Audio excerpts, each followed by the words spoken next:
Hi, welcome to the Drama Free Living Podcast. It's Dennis and Lisa McIntee. And listen, have you ever have to step into a hard conversation and you just totally avoided it, right? And then you procrastinated and it didn't get better by avoiding it. It actually got worse. That's what we're talking about today on the Drama Free Living Podcast, how to have these hard conversations. Lisa, I know you've never experienced that. Oh, I just feel nervous just even talking about this topic because this is something that I've put so much energy and time into trying to learn. Well, and you know what? I have really seen like a tremendous improvement. Oh, thanks. No, right? I mean, just last week, you had to have this difficult conversation It was a with really a hard group of conversation. people. But I was just so proud of you because you stepped into it. And, you know, you really followed the sort of the system that we want to talk about. And it's more than just, it's 4 mindsets, not really necessarily a system. And when you know these 4 mindsets, I mean, you can create your own unique system to do it. Right. Once you understand sort of like the 4 boundaries, sort of the 4, parts of the box, and then step into that box. And it kind of creates that, sense of security.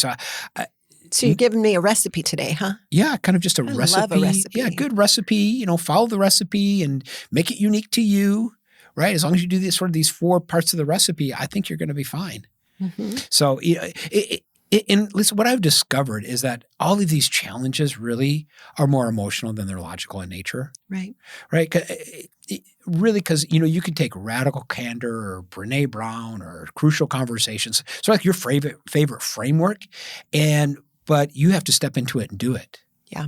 Right. And what's the problem is like, I don't want to do that. I'm afraid of how to do it. Or right. And it's this idea is that you'll never, ever correct what you're unwilling to confront. And you'll never confront what you're afraid of. And so we got to go back to this like, hey, what is this core underlying emotion? And once I get clear on that and I get really great, and then I can kind of drive towards the goal. Well, and I think that's really a key thing because so many times, people, high performing professionals, they're like, I don't need emotions. I don't need to deal with any of that. But when it comes down to it, if you're afraid, if you are hesitant, if you're anxious about something, it's going to hold you back. Yeah. I know you and I were talking about how you've had some anxiousness. Mm-hmm. You've had some failure. Yeah. Different failures. And I mean, it could be little failures like I forgot to call the repair guy for the washing machine. Yeah. And, that was another failure. But these different failures, big and small, have what has stopped you from feeling the confidence to be able to take risky endeavors, to make risky financial moves, to make risky moves with our business. And it's a compilation of a lot of little things that have boiled up. And so to think, emotions that doesn't have anything to do with me or how I feel or the pressure that I'm under, I'm just going to perform, you're believing a lie.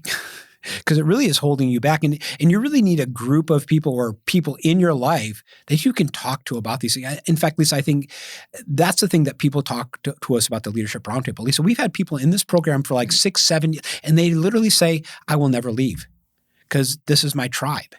And, I run with these people and I'm able to share things that are hard in my own fears or concerns or anxieties. And we all, if you're growing, you have concerns. Right. And you are anxious. And even with our roundtables, it's business concerns. This is my org chart and this is how I'm set up. And I don't think it's going to work. It's not working and I don't know what's wrong. And the other participants, we all sit down and we kind of just whiteboard it out and figure it out. But then other times it's something as simple as, which simple is a horrible word for this, but it's something as simple as, I just don't want to have a hard conversation. I don't want to have a hard conversation with my COO because this and this and this are going to happen. Yeah. And that's more of an emotional thing. And it's also this is how you do it. This is a plan. And having people wrap around you and be like, yeah, you've got this, and kind of talking it through. Yeah. Well, so if you'd like more information about the roundtable, we'll just put some show notes or a link to information and you can check it out. But whether you do the roundtable or find a group of people, right? Find a group of people that you can run with, because what I've discovered is that the speed of the pack I run with determines my speed. Yeah. right? And if I can get in a pack that's really running fast, that I feel safe in and that gets me and that we're in this together. it's my results just start like really increasing. And it's thankful to the pack because I just sort of joined the pack. So, right. All of these things, like, it'd be great to have a conversation. Okay, we're going to go through the 4 parts, but maybe just have a conversation about this with a trusted friend or colleague. So the first part, really, if you're going to step in and I got to have this hard conversation, it's difficult, it's complex. It could be with giving feedback to a team member. It could be talking to your spouse, talking to your kids. Multiple different hard conversations. They're everywhere. It could be talking to a parent. It could be talking to your boss. But really the first thing is start with the heart. Start with your own heart. Get yourself right. Because if you can't get yourself right, you'll never get the conversation right. Right. If you go in angry or frustrated or upset, all of that's going to come out and you're not going to be able to have an objective conversation. Yeah. And so it's almost like, don't react out of a trigger. And when we talk about triggers is what happens, something happens and you have this flood of emotions. Your heart rate goes up. Yeah. You feel it. You feel like nervous. Yeah. And so you got to first calm yourself down. Okay. Calm yourself down first before you ever make any kind of decision, because the challenge is when you're in the emotion, it is literally like you're on drugs. Like you don't think straight. You don't say things straight. You're just, Lisa, just even in our relationship, right? I have acted out of emotion at times, less and less, as we continue to grow. But I can actually say, I don't remember some things I even said. I don't even remember them, right? And then you say, you said this, and I'm like, I probably did, but I don't even remember that. Which is really fascinating because sometimes when we get flooded, it shuts off our brain. Yeah. And so we literally don't have any memory. I have a friend of mine that she knows that when she is in a reactive mode, she's not going to remember what she said. And so later when she tries to recall the situation and she thinks, oh, I was super calm and everything. And I wasn't reactive or triggered. And then she cannot remember anything that happened. She's like, oh, I was actually totally in a reactive state. But what's really fascinating when you're talking about that is when you're going in and you want to start with the heart and you don't want to be highly reactive is interesting fact we learned last week. We were in California at a growth skills workshop, week-long conference, and the scientific thought that for women, it typically takes a minimum of 20 minutes to come down from reactivity, from a highly reactive state, and it takes men typically 40 minutes. Minimum. So what does that say about men? You can come to your own conclusions on that one.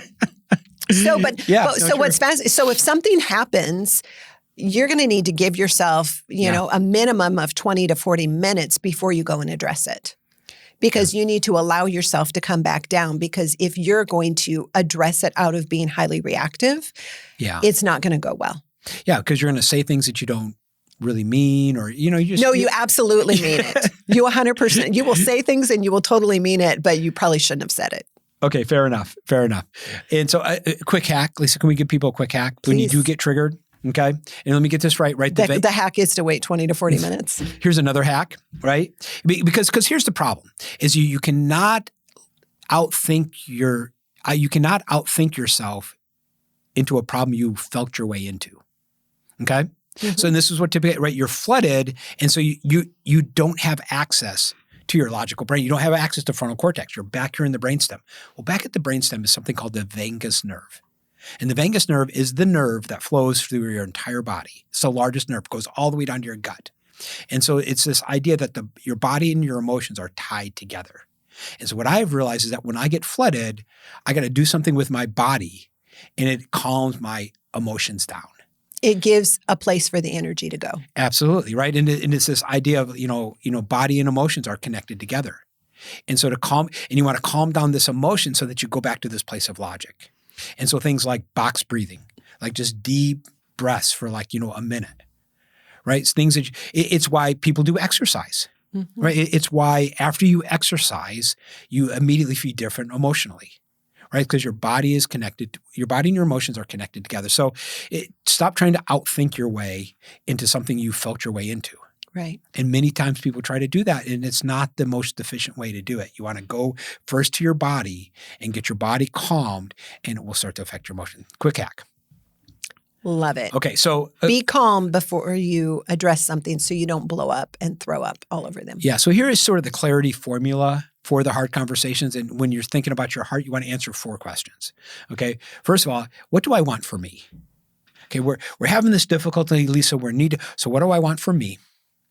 What do I want for you? Mm-hmm. And then what do I want for the relationship? And then the magic question is, if that's what I want for the relationship, what would I do right now to make it happen?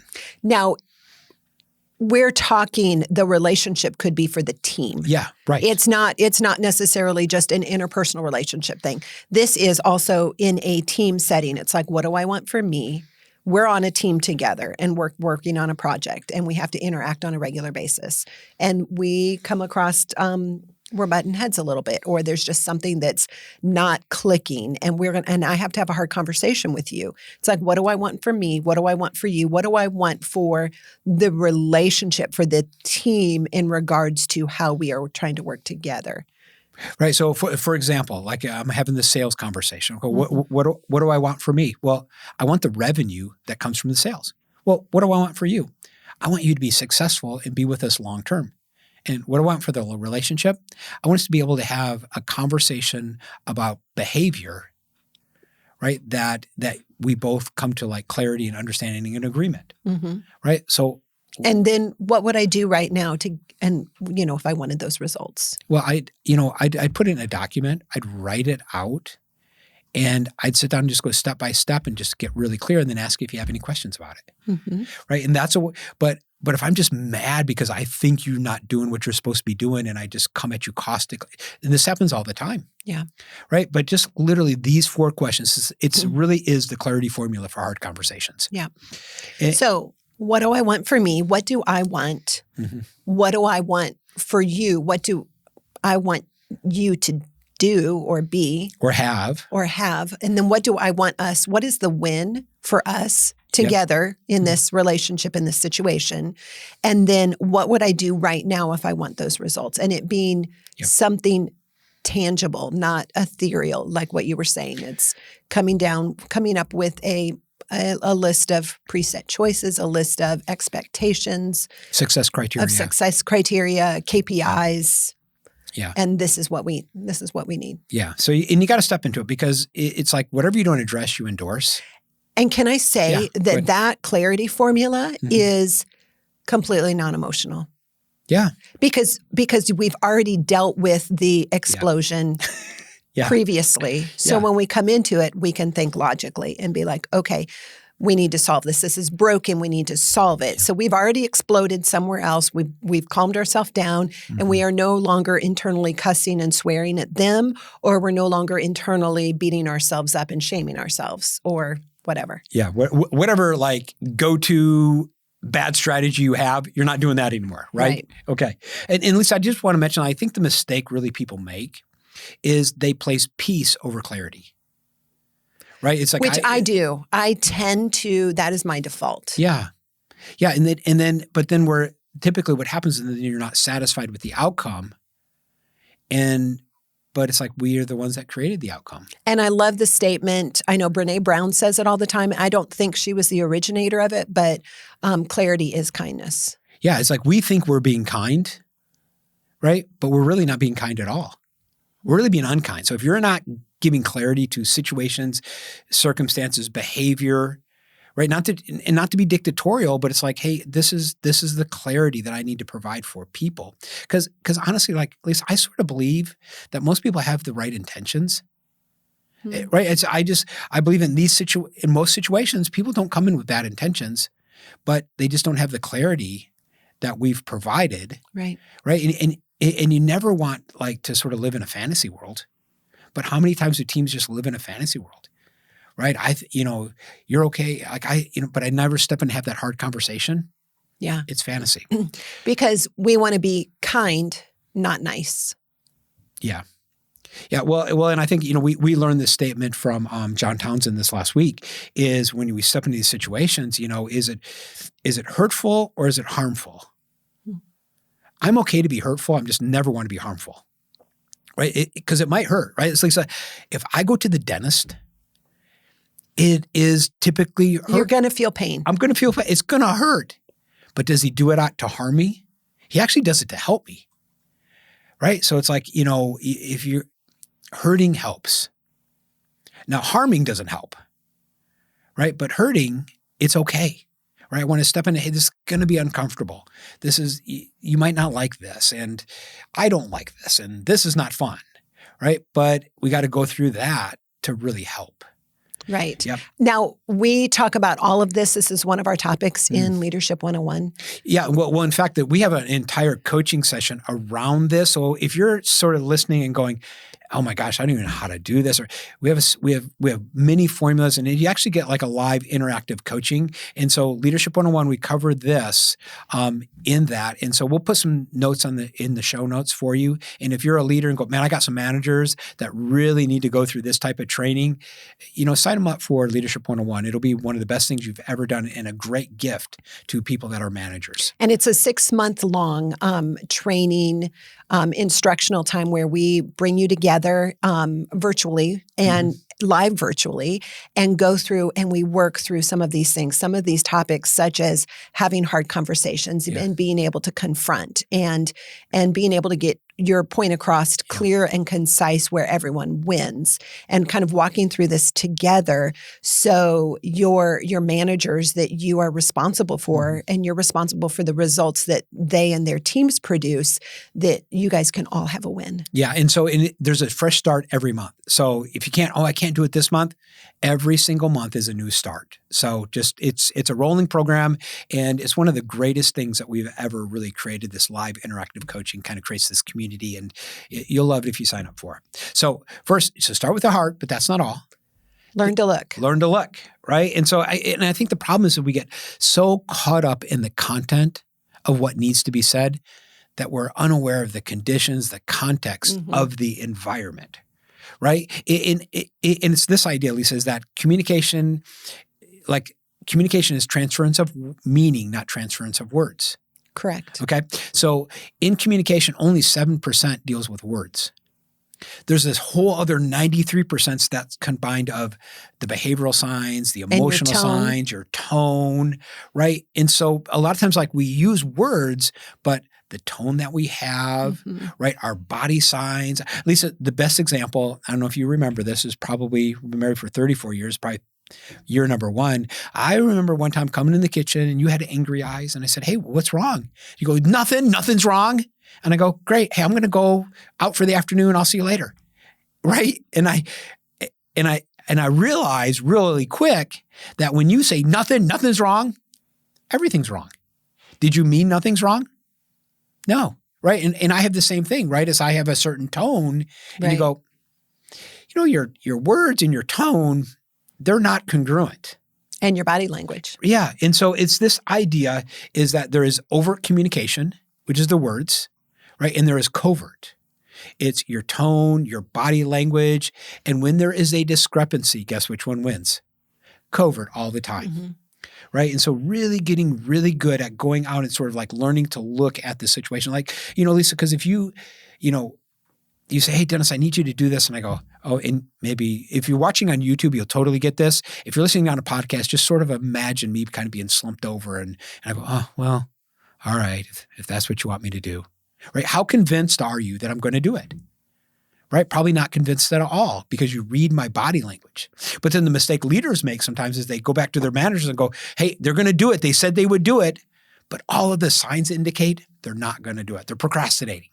Right. And so really getting good at sort of reading sort of the conditions and the context. Well, and kind of a funny scenario that I thought of, and I know we did this with our kids when they were younger. We've had pets, and we have a dog, and she's a border collie. And I can remember our kids joking around with, and her name's Allie, and they'd be like, their body positioning would be way open, and their voice and their tone would be very, very bright. Yeah. And they would be like, Allie, you're such a bad dog. You are so horrible. And just saying all of these horrible things. With a lighthearted tone and an open body. And she ate it up. And she is just wagging her tail. And then everybody would giggle. That's just such a simplistic idea of, okay, there's 7% is the words, the actual words that you speak, the letters that you put together, but your tone and your body language is what's really heard. Yeah, that's really, and I think the key thing here is as you look is you want to look to connect, right? That's the key thing. And I always ask myself before we step into these conversations, am I in connection or out of connection? Right? Because because the first step is to connect before I give the content. And I'm going to say that's not just for us and our body language and how we present, but part about learning to look is also looking at who it is that you're having the conversation with and read their body language, read their tone. Because honestly, it could be a really bad time. Maybe it is the time that you've set your meeting. Okay, we're going to have a conversation at 3:00 and this person is obviously— Maybe they're dysregulated or— you could just tell they're slumped or you have no idea. Hopefully you have an idea, but you may have no idea what's happening in their lives. I mean, they could have a child in the hospital right now and they've just gotten really bad news. And I'm just going to say that day, that moment is probably not the time to have these difficult conversations. You want to choose the time of day. You want to choose the day. And you also want to learn to look at those around you that you're having these conversations with.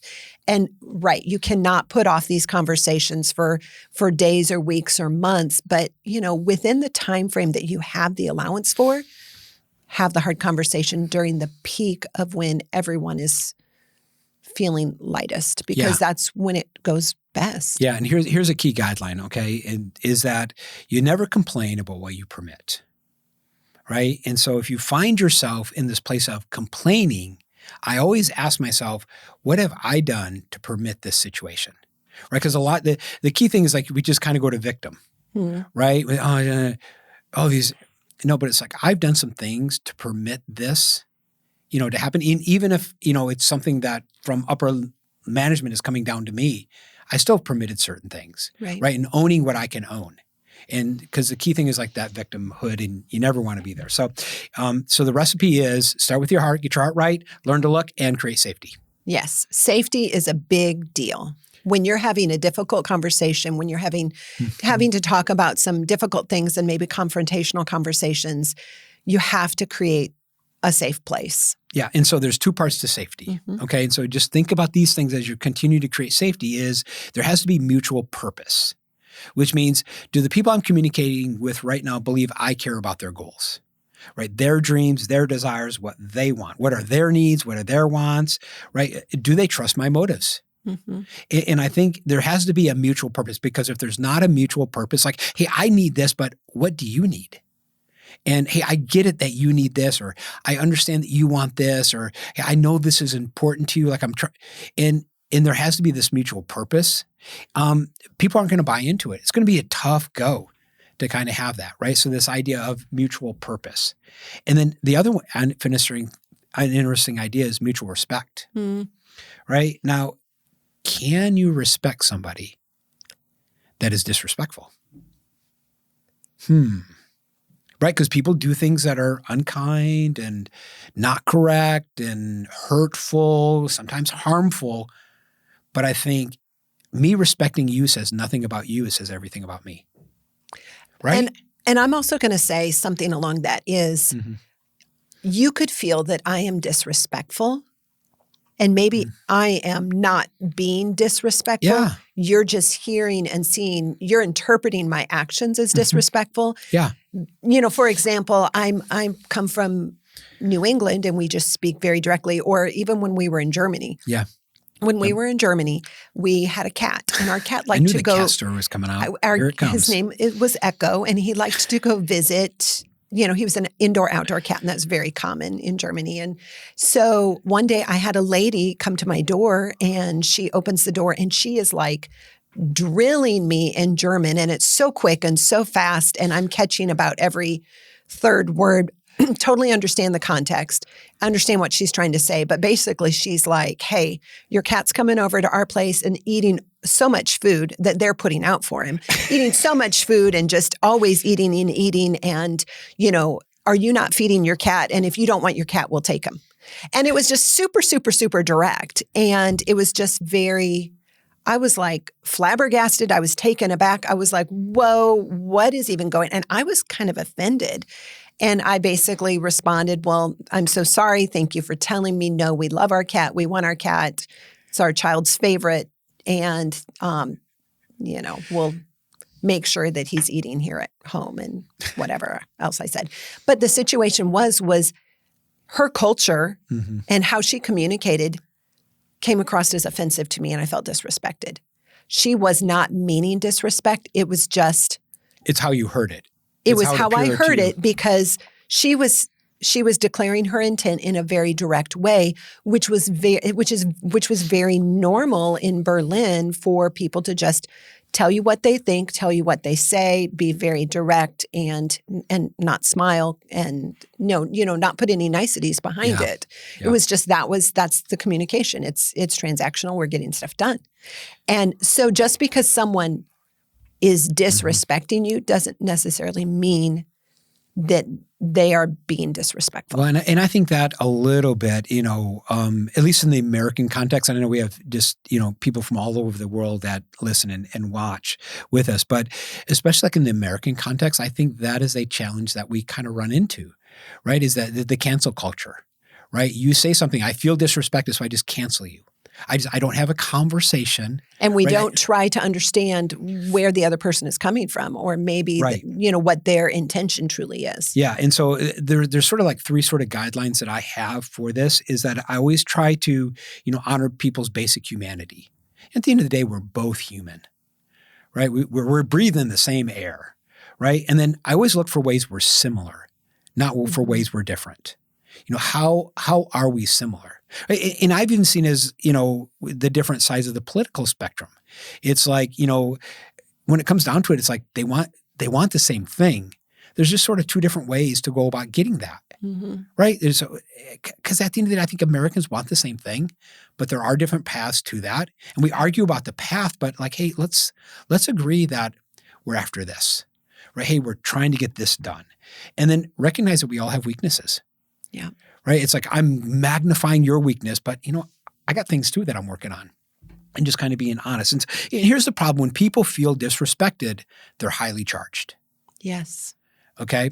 And so it's like we got to have mutual respect. Okay. And what's fascinating is if you feel disrespected, if you feel anxious, or if you're fearful and you look at someone else and they just have a straight face, you will interpret that as they are angry. Or that they are irritated, or that they are against you. So if I feel anxious, if I feel afraid internally, I'm going to look at your face, and you could be totally straight, not a smile, and you're going to interpret that as a negative. And I could just be looking at the wall and thinking, wow, that wall is really black. And you look at me and you think, oh my gosh, she wants to kill me. Yeah. Because you are... Because you're traumatized, you're triggered, multiple things. And that's why you start with the heart first, right? We got to always start there. Get your heart right first before you sort of go to the third step, trying to create safety. Man, you got to feel safe with yourself, right? You got to feel confident and certain in yourself first. Like if I don't feel safety inside of me, how can I ever help create safety for you? Right? It's impossible. So that's why you got to do the recipe. Okay. There's multiple ways to get it done, but do the recipe and do it in the steps, right? Start with your heart, learn to look, create safety. And then the fourth one, which is really interesting, is declare intent. Yes. And this really provides the context. Okay. And so a couple ways to do this is to tell people your intentions. Hey, my intention is not to. So there's 4 different words that you can use for this. I'll just give you a quick hack. My intention is not, I don't want you to think. What I mean is, I don't want you to feel blank. Say those again. Okay. My intention is blank. I don't want you to think blank. What I mean is blank. Hey, I don't want you to feel blank. It's intention, thinking, feeling, meaning. Those 4. And just use the formula, right? Put in your own content, but that's the context. Because you really want to kind of master the story with people. Because here's what happens everywhere. People see or hear something, and they immediately tell themselves a story. Yep. Right? They immediately tell themselves a story, and then it creates an action. For example, Lisa, President's Day, working with a financial institution, right? And financial institutions are closed on President's Day. This particular group, I'm not going to say the state or the city, decided they were going to do team development. And so here's the thing. They said, hey, we're going to do team development. Well, so many people had this story. Well, why are they making us work? They don't even care. We don't even get a day off. Now we got to come into it. It's even a federal holiday, but right? They had all this and they never provided the context. And what was fascinating is I showed up and I had a group of 100 angry people at me. Right? Because they had created this story. Right? They created this story and leadership never stepped into the story. And the reality is everybody's telling a story. I mean, we all tell stories to ourselves, right? And so it's illogical because sometimes here's what happens when we talk about this. People say, well, it shouldn't be this way. Well, people shouldn't do that. And I tell people all the time, it's like, hey, on Mars, they don't, but hey, we're still on planet Earth, right? And just because they shouldn't, it is just how the human brain works. And so understanding this is how your brain works, right? And just getting good at mastering the story, stepping into the story, right? Managing your own story. And so this whole idea of the stories that we tell ourselves, because the best leaders are really the best storytellers. Yeah. So I always kind of ask myself these questions, okay? What am I feeling, right? What's the story creating the feeling? And then what are the facts? Because the problem is you can get so caught up in the moment that you believe that the story is a fact, right? She made a sarcastic comment to me. It was a comment. Sarcastic? I don't know, right? Could be a story, right? But it's like we make these stories up and sometimes we lose the facts. The facts can get all meshed into the story. Right. And I think the key thing, Lisa, that we always watch for is we watch for these victim or villains. Right? Because think about it.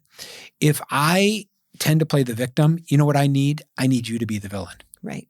I need you to be the bad person. I need you to be the unkind one. Right? Because that just reinforces. Because a victim requires a villain. A victim requires a villain. Right? And so if I'm always villainizing people, am I feeling victimized? Right? And so just tell the truth, okay? And so we really watch for these victim villain stories. And the victim villain, that's also like a shame blame. Every blamer needs a shamer. Yeah. Yeah. And so really and I think the best leaders, they create useful stories. And it's almost like they tell people this is what this means, right? Hey, we didn't hit this goal. Well, you know what that means? It means we just learned 4 ways that that's not going to happen. Yeah. Right? Hey, that was really useful to us. Hey, I'm glad we went through that, right? We went through that in the economy because we learned this and this, right? Well, at least one of our clients, they're in the green industry, and they probably 3/4 of their workforce are on a visa program. Well, one year they didn't get the visa, they didn't get approved by the government for the visa, and so all of a sudden they had 50 workers not show up. Right. Right. Well, they can't perform, and people were doing other jobs and they were stepping in, and it was a very painful time for them. Yeah. But when you hear them now tell the story, they are so thankful for that. They said, that really brought us together. It brought our executive team together. We're such a cohesive unit. That was really useful for us, right? And so it's almost this idea, do things happen to you or do they happen for you? Mm-hmm. Right? If it happens to me, then I'm just the victim. But I think everything is happening for me because then I can make use of it. Right. But if it happens to me, I can't. So one way to really master this story is really get good at telling people this is what this means, even the hard things.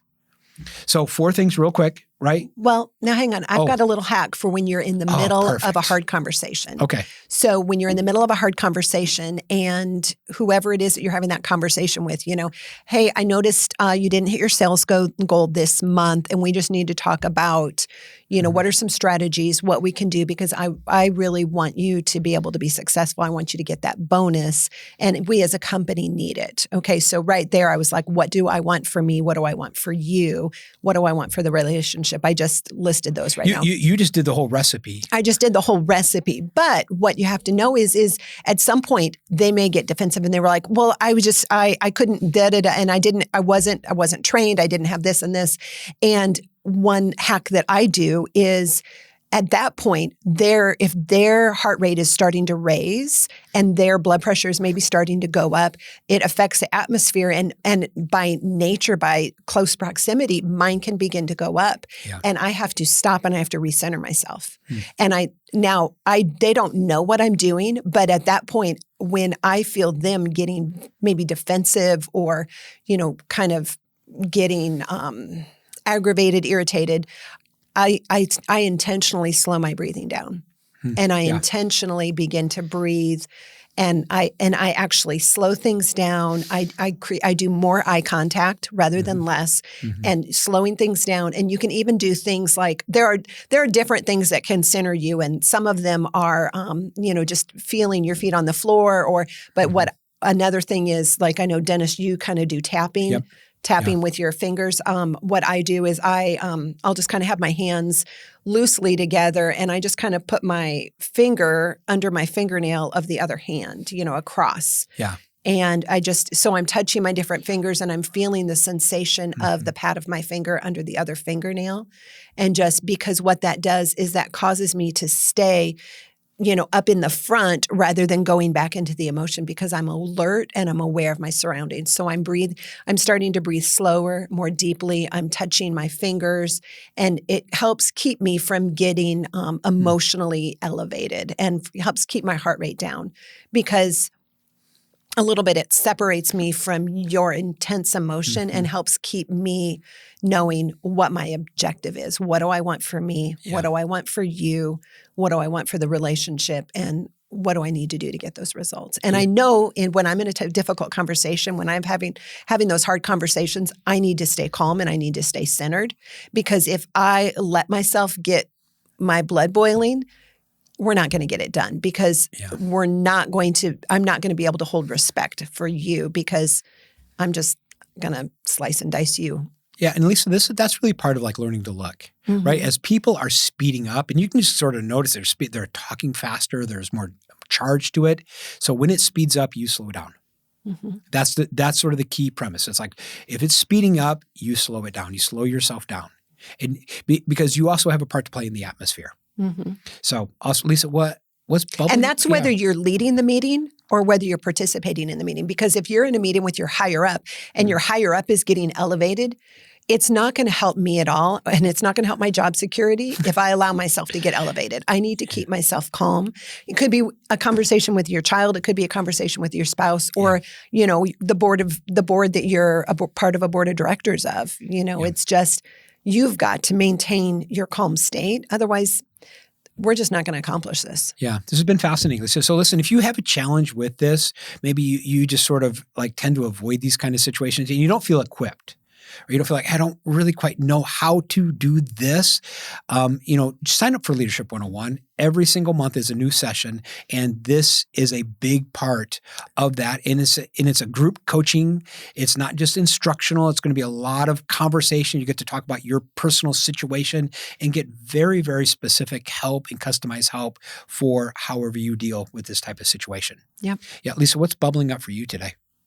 I feel so much more confident having difficult conversations because I have, first of all, been exposed to it enough, been exposed to successful, difficult conversations, but also just some of these key things, knowing that I need to start from the heart, that I need to look, I need to be aware, I need to create safety, and I need to declare intent. And those are super key things that if we can do these things, that it might be bumpy along the way, but it will be successful. Yeah, I think, Lisa, for me, I think sometimes I don't look really well.